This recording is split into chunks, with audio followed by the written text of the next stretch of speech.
I saw someone in the comment section the other day saying that, telling me that I shouldn't say the West, I should say Western imperialism to differentiate it from, oppressive Western policies. Okay, I don't know if you've ever known me to be imprecise in my choice of words. I say the West because that's what I mean. I also saw someone saying on the same video that I'm just bitter.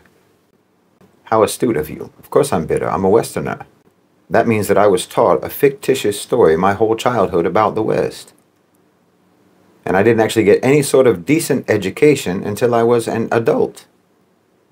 And it wasn't provided to me. I had to search it out. I had to find it out. It was hidden from me. And what I found out was that I actually come from a civilization that never civilized. I came from a so-called civilization that is identical to abject primitivity. I came from a so-called civilization that's what you would expect from people who were raised by wolves. It's like your culture was dropped on its head as a baby. The brain of this so-called civilization has a deformed amygdala. The prefrontal cortex of the Western mind is missing. It's like a psychopath. So yes, I learned that I came from a so-called civilization, a so-called culture, that completely failed to develop. We're like the moronic bully in school who pushes people around as a kid, never pays attention, never learns, never studies, and never changes. So that everyone that he bullied, eventually surpasses him in adulthood, in every conceivable way, in maturity, in skills, in knowledge, in intelligence, in career, in health, in relationships, in everything. While he remains a stunted man-child who nobody can stand. No one wants to be around. Well, that's the West. Every Westerner has been deprived by their ancestors of a history that they can be proud of. A history that gives them a chronological record of their development, their advancement as a people. Because the West is just as primitive, just as barbaric, just as shallow, just as selfish, petty, deceitful, and immature as they were 3,000 years ago. So I say West because I mean the West. You can't divorce imperialism from the so-called civilization that imperialism emerged from. This isn't even just about the endless crimes of the West against the rest of the world. No, I'm talking about the whole so-called culture, the so-called civilization that has utterly and miserably failed its own people. You literally had to suppress everyone else, oppress everyone else, burn, loot, and destroy everything that everyone else had, everything that they built, that everyone else built, everything that they accomplished, just so you could try to make your so-called civilization look developed. Only by de-developing everyone else. You had to tie their hands and feet just to pretend that you could beat them in a race. And again, it's just like some dumb bully in school who cheats on his test, cheats on his homework. Okay, you'll get an A on the test, but you're still dumb. And you won't progress educationally at all. That's not going to benefit you. Your appearance of knowledge on a test you cheated on is short-lived. Whereas you can lock the smart kid in the gym locker, but he's still the smart kid. I mean, imagine, you go all around the world and smash up everything that other civilizations built, loot what they built, pillage, steal, even steal their ideas and their concepts and their philosophies. And then you sit on top of this mountain of stolen goods and declare yourself to be rich because of your own merit. And imagine telling this lie to your children, to your own children, to your grandchildren, generation after generation. How do you think that's going to go? You didn't invest in creating actual merit. You cheated, you lied, you stole, you brutalized. And then you tell your own people that everyone else in the world has nothing and you have everything because of how much better you are than everyone else. How long is that lie sustainable?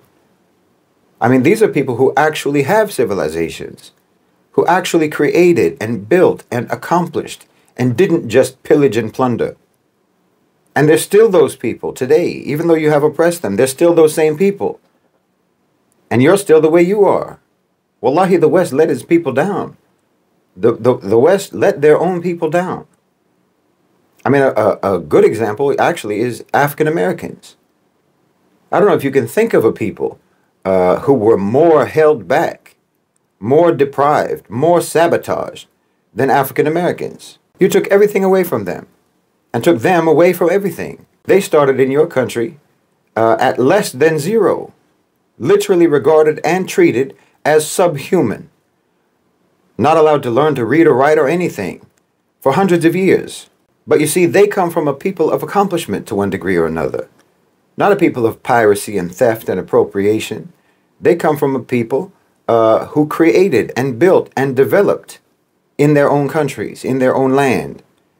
And even though you did everything that you could possibly do to suppress them, to hold them down, to hold them back, and you're still doing that until today, nevertheless, I don't think anyone can dispute the fact that African Americans have become a global cultural superpower.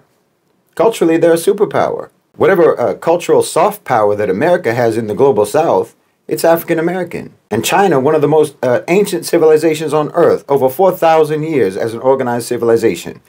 You tried to destroy them, tried to poison that society with opium. America has tried for decades to destabilize and undermine and sabotage China. And they're totally surpassing. Today, they're surpassing you in everything. Their technology is better than yours. Their relations with the rest of the world are better than yours. Their economy is healthier than yours. Their schools are better than yours. Because they are a people with a history of actual homegrown accomplishment and development. And people like this, with a history like this, with a legacy like this, simply cannot be held back for any length of time by a people who do not have a similar history, people who have never actually invested in their own civilizational development. And that's the West. You're going to get left behind. You're going to get surpassed, and you are going to end up being nothing more than a footnote in history. Because the peoples of the world who have genuinely developed civilizations cannot be kept down indefinitely.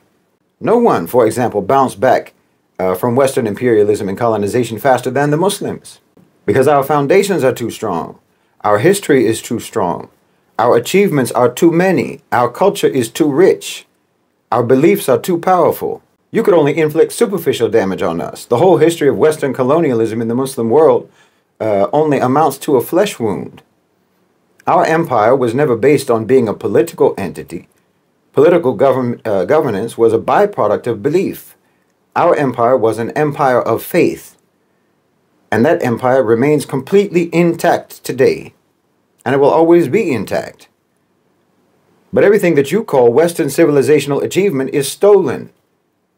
From your architecture to your philosophy. You are appropriators, cheaters. Even your Greco-Roman so-called philosophers, who themselves took from the Egyptians, even these foundational thinkers of what you like to call Western philosophy, if it had been left to you, they would have all been left in the dustbin of history, if it weren't for the Muslims. We taught you what they said, and when you learned it according to Muslim interpretation and correction. Their ideas passed through us before they ever reached you. So even your so-called enlightenment, your discovery that reason and rationality are things that exist, well, you didn't discover that. We taught you that. And we were able to teach you that even before any Muslim ever read Plato or Aristotle, because the Muslims are people who have always deeply invested in their own intellectual development. So the Enlightenment, Europe's big eureka moment, was just copied and pasted. You're fakers. The only way that you can ever have an idea is to take it from someone who has ideas. And you've been historically incredibly stubborn about not developing, not maturing, not civilizing. It's really remarkable. I mean, look, even Christianity, when they tried to spread Christianity, even this corrupted version of the teachings of Nabi Isa alayhi salam, the Prophet Jesus, peace be upon him, when they tried to spread this in Europe, they cravenly adapted it to incorporate already existing pagan ideas, polytheistic beliefs, festivals, practices, and so on, until it bore no resemblance whatsoever, not only to the, didn't bear any resemblance not only to the original teachings of the Prophet Jesus alayhi salam, but not even to the version of Christianity that's followed in the Middle East. Your Christianity was just a repackaging of paganism. Because again, you are dead set against developing. You're dead set against developing intellectually, spiritually, morally, and in every other kind of way. I'm telling you, your ancestors have betrayed you.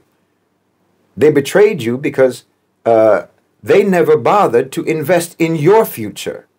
They never bothered to actually create and develop as a people. And they only took and stole and pillaged and pretended. So they did not bequeath to you any sort of civilization that contributed genuinely to mankind. It's a so-called civilization only obsessed with destruction, with destructive power, with annihilation, with violence and death. It literally resents development. It resents advancement and creation and building and achievement. It's incredibly negative and dysfunctional. It's incredibly harmful. You literally measure power by its ability to destroy, not to create, by the ability to oppress, not to uplift. And look, before you misconstrue what I'm saying, this has nothing to do with skin color. It has nothing to do with your so-called race. None of this is innate in anyone's DNA. That's an obscene notion. Thinking that way is in and of itself symptomatic of colonized thinking, of westernized thinking. You know, this attribution of character traits to physical traits. The attribution of virtue or lack of virtue to genetics. Attributing spiritual qualities to superficial qualities. No, this has nothing to do with that. This is about culture. It's about the legacy of a culture that never matured.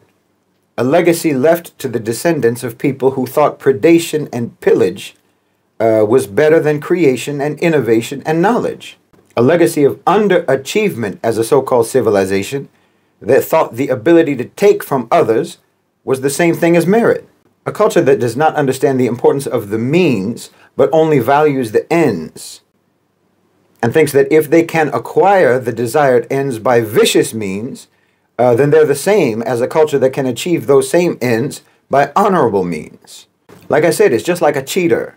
You know, it doesn't matter how I win the race as long as I win. That's the Western attitude.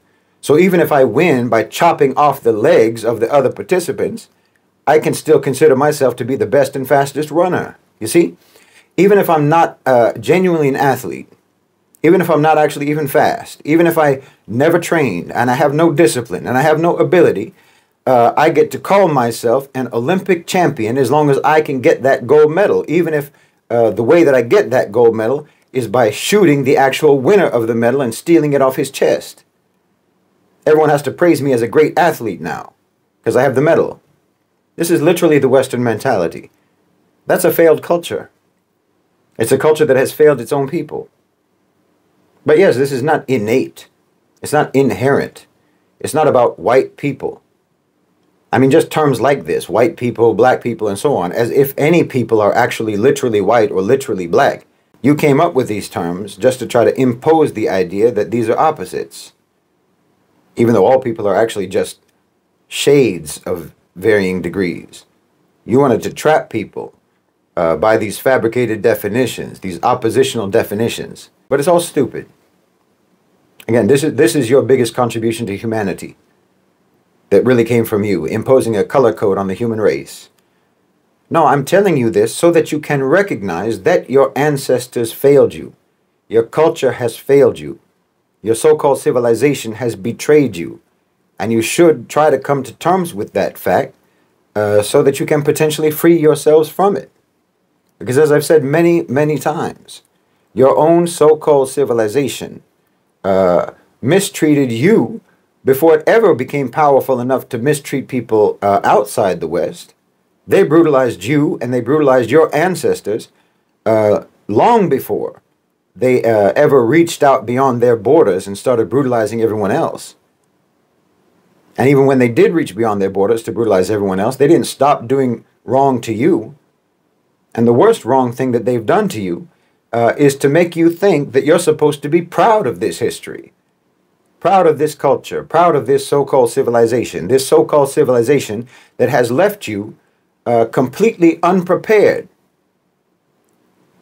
for living harmoniously with the rest of the world, living harmoniously with all of your brothers and sisters on this planet. This so-called civilization that did not cultivate in you morality or manners or sincerity or virtue or honesty or maturity or mental and emotional stability, not to mention spiritual peace and stability. It's a cutthroat culture. It's a barbaric culture, and it has left you completely at a loss as a people. And yes, it has made you despised, it has made you blamed, and it has made you resented because of your history and because you keep repeating that history with every new generation.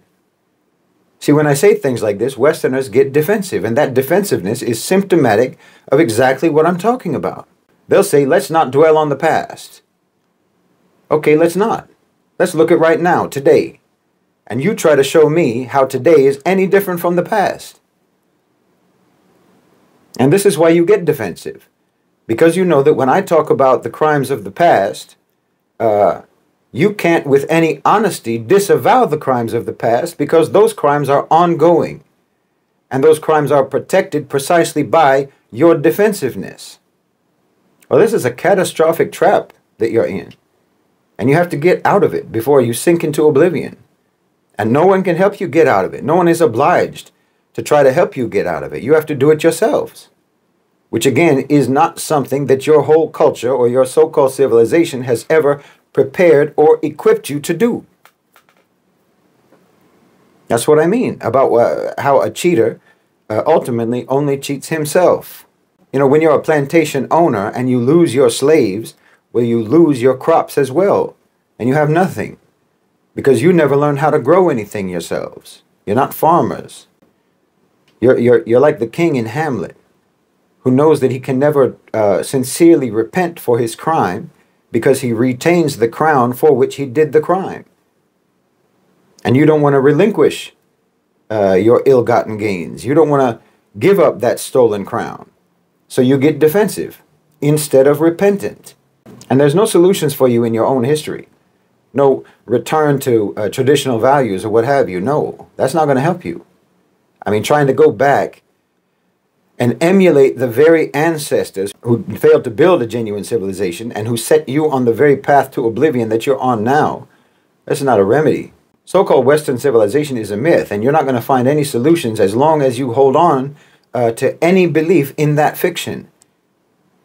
Your history does not contain any guidance for you, except insofar as it shows you very clearly how not to be.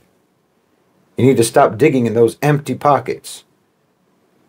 I mean, if you dig into the pockets of Western history, all you're going to do is get your hands stained with blood.